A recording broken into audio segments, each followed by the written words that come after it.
Service in Charleston has issued a severe thunderstorm warning for portions of Bullock County in southeastern Georgia, Effingham County in southeastern Georgia, Screven County in southeastern Georgia, Allendale County in southeastern South Carolina, Hampton County in southeastern South Carolina, Jasper County in southeastern South Carolina, until 5:45 p.m. Eastern Daylight Time.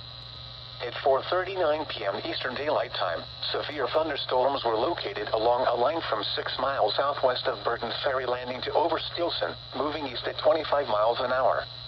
Hazard, 60 miles an hour wind gusts and quarter-size hail. Source, radar indicated. Impact, hail damage to vehicles is expected. Expect wind damage to roofs, siding, and trees. Locations impacted include Ridgeland, Sylvania, Springfield, Hampton, Lake Warren State Park, Rincon, Hardyville, and Varnville. This includes Interstate 95 in South Carolina between mile markers 2 and 20. Seek shelter inside a well-built structure and stay away from windows. These storms are capable of producing damaging winds and large hail. Report damage directly to the Charleston National Weather Service at 888-383-2024 when it is safe to do so.